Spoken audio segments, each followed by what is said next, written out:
दोस्तों अभी अभी चीन ने वीटो पावर का इस्तेमाल करते हुए भारत को इतना बड़ा झटका दिया है जिसे पूरी दुनिया में डिस्कस किया जा रहा है। दोस्तों पीएम मोदी के पास चीन के वीटो पावर का तगड़ा इलाज मौजूद है जिसे लोग सुपर वीटो बता रहे हैं। आपको बता दें कि चीन भारत के इस सुपर वीटो पावर को पाने के लिए पिछले 6 सालों से तड़प रहा है, लेकिन मोदी ने उसे नचा नचा कर कथा बना दी।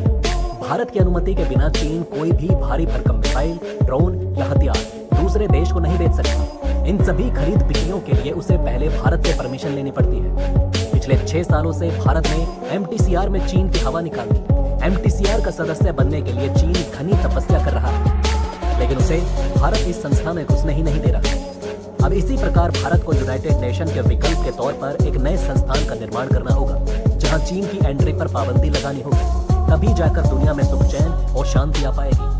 अभी अभी वीटो पावर का इस्तेमाल करते हुए यूनाइटेड नेशन सिक्योरिटी काउंसिल में चीन ने भारत को जो डर दी वो न केवल खतरनाक बल्कि बेहद घातक भी है। ऐसे में अब एक बार फिर से सवाल उठ चुका है कि आखिर भारत को वीटो पावर क्यों नहीं मिल रहा। दुनिया की 5वीं सबसे बड़ी अर्थव्यवस्था वाला देश न केवल दुनिया का सबसे बड़ा लोकतंत्र है बल्कि अब दुनिया का सबसे ज्यादा आबादी अपने पास रखता है। भारत के पास 180 देशों से ज्यादा देशों का समर्थन प्राप्त है।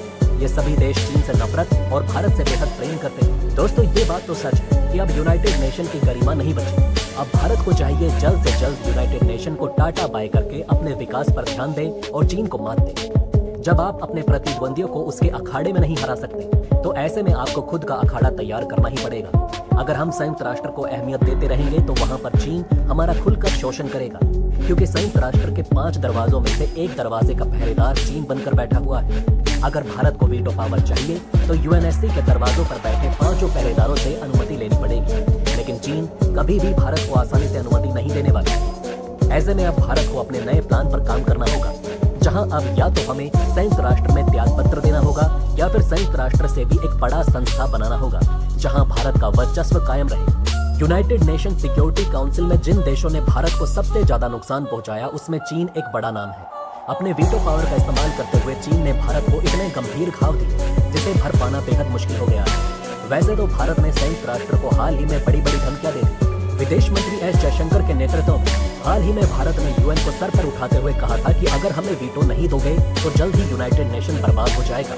अगर भारत ने संयुक्त राष्ट्र को टाटा बाय बाय किया तो तकरीबन 180 देश संयुक्त राष्ट्र छोड़ सकते हैं जो भारत का खुलकर समर्थन करते हैं। भारत ने यूनाइटेड नेशन पर ऐसे ऐसे हमले किए जिसे करने के लिए आज तक किसी देश ने हिम्मत तक नहीं की होगी, लेकिन इन धमकियों का चीन पर कोई असर पड़ता दिखाई नहीं दे रहा। यूनाइटेड नेशन में वीटो पावर का इस्तेमाल करते हुए चीन अपने नापाक इरादों में सफल होता जा रहा है और भारत कुछ भी नहीं कर पा रहा। आज एक बार फिर से संयुक्त राष्ट्र में चीन ने भारत को डंक मार दिया है, जिसका जहर आसानी से नहीं मिटाया जा सकता। आज से 70 साल पहले भारत ने चीन को वीटो पावर गिफ्ट कर दिया था। तब के प्रधानमंत्री पंडित नेहरू ने चीन को अपना करीबी दोस्त मानकर यह एहसान किया, लेकिन आज देख लीजिए वही चीन वीटो का इस्तेमाल करते हुए एक विषैला नाग बन चुका है जो हर बार भारत को डंक मारकर आईसीयू में पहुंचाने का काम करता है। दोस्तों कश्मीर से लेकर पूरे भारत में जो भी आतंकी हमले होते हैं उसमें इनडायरेक्ट तरीके से चीन का बड़ा हाथ होता है, लेकिन मीडिया आपको बताती है कि आतंकी हमले पाकिस्तान से हो रहे हैं। अगर इन आतंकियों को चीन की तरफ से मदद मिलना बंद हो जाए तो ये भारत की तरफ आंख उठाने की गुस्ताखी भी नहीं करेंगे। भारत ने यूएनएससी में आतंकी संगठन जैश ए मोहम्मद चीफ मसूद अजहर के भाई अब्दुल रऊफ अजहर को ब्लैकलिस्ट करने की दोबारा मांग उठाई। इस बार भारत को पूरी उम्मीद थी कि ये आतंकी ब्लैकलिस्ट हो जाएगा, लेकिन तभी चीन की एंट्री ने भारत को तगड़ा झटका दे दिया। चीन ने इस आतंकी के ब्लैकलिस्ट होने पर आपत्ति जता दी। चीन ने कहा कि इस आतंकी को ब्लैकलिस्ट करने की क्या जरूरत है, ये तो एक भला आदमी है। दोस्तों अब आप समझ गए होंगे कि भारत को वीटो पावर की जरूरत क्यों है। भारत के बनते हुए कार्यों में चीन एक रोड़ा बनकर खड़ा हो जाता है, लेकिन चीन के कार्यों में भारत कुछ भी नहीं कर पाता। अगर भारत के पास अपना वीटो होगा तो हम खुलकर चीन की औकात दिखा सकेंगे। ऐसे हालातों में चीन भी भारत के खिलाफ एक्शन लेने से पहले 100 बार सोचेगा, लेकिन भारत को वीटो मिलने के दरवाजे पर सबसे बड़ा पहरेदार चीन बनकर बैठ गया, जो भारत को अंदर घुसने ही नहीं दे रहा है। इससे पहले पिछले साल अगस्त में भी भारत और अमेरिका ने अब्दुल रऊफ को वैश्विक आतंकी घोषित करने का प्रस्ताव पेश किया था। पूरी दुनिया जानती है कि ये आतंकी न केवल खतरनाक है बल्कि ब्रह्मांड के लिए जहरीला सांप है। तब भी चीन ने वीटो पावर का इस्तेमाल कर इसे रोक दिया। चीन के एक प्रवक्ता ने कहा कि हमें मामले को समझने के लिए समय चाहिए। इसी तरह चीन पूरी दुनिया को बर्बादी की कगार पर धकेल रहा है। इसी तरह का पाप करने की वजह से आज चीन में ऐसी ऐसी महामारी आती है जो पूरी दुनिया में तो खत्म हो जाती है, लेकिन चीन में खत्म ही नहीं होती, क्योंकि चीन अपने पावर और पैसे का इस्तेमाल बेहद गलत ढंग से करता है।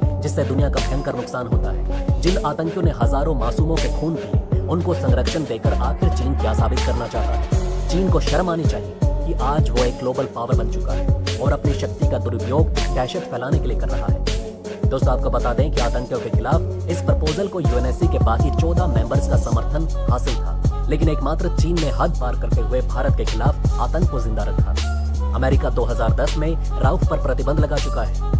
उस पर आतंकी गतिविधियों में शामिल होने और भारत में आत्मघाती हमले आयोजित करने का आरोप है। इन मामलों में अमेरिका खुलकर भारत का साथ दे रहा है। संयुक्त राष्ट्र के बाकी मेंबर भी भारत के पक्ष में खड़े हैं। सभी के मंजूरी के बाद राउफ को वैश्विक आतंकी घोषित करने के लिए संयुक्त राष्ट्र में प्रस्ताव भेजा गया, लेकिन चीन हर बार पाकिस्तान का साथ देते हुए इससे पीछे हट जाता है। अगर चीन इन आतंकियों का साथ न दे तो पाकिस्तान कभी भी FATF ग्रे लिस्ट से बाहर नहीं आ पाएगा। हालांकि एक बात हम आपको बता दें कि यूनाइटेड नेशन आतंकियों के खिलाफ कोई ठोस कदम नहीं उठाता। आज भी UN डेजिग्नेटेड आतंकी पाकिस्तान में खुलेआम घूम रहे हैं। हाफिज सईद को संयुक्त राष्ट्र ने आतंकी घोषित कर रखा है।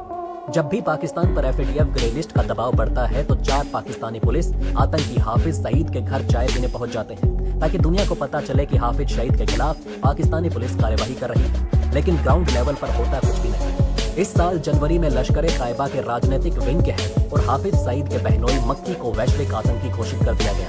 अमेरिका और भारत ने मिलकर ही इस प्रस्ताव को भी पेश किया था, जिस पर चीन ने पहले तो आपत्ति जताई, लेकिन बाद में मंजूरी दे दी थी। आखिर चीन ने इस बार इस आतंकी पर वीटो क्यों नहीं लगाया? आप अपनी राय हमें नीचे कमेंट में लिखें। जानकार बताते हैं कि उस वक्त चीन पर भारत और अमेरिका की तरफ से जबरदस्त दबाव बनाया गया था। इसके बाद यूएनएससी की अलकायदा सैंक्शन कमेटी ने सर्वसम्मति से मक्की को आतंकियों की लिस्ट में शामिल कर लिया। यहाँ पर भारत को एक बहुत बड़ी जीत मिली। इसी तरह से अब धीरे धीरे यूनाइटेड नेशन के देशों का भरोसा चीन से उठता जा रहा है। उन्हें पता है कि चीन अपने वीटो पावर का इस्तेमाल आतंकियों के समर्थन के लिए करता है। इसी वजह से यूनाइटेड नेशन के ज्यादातर देश चीन का वीटो छीनकर भारत को देना चाहते हैं, लेकिन ऐसा नियमों के अनुसार हो पाएगा या नहीं? आप हमें नीचे कमेंट में सुझाव दीजिए।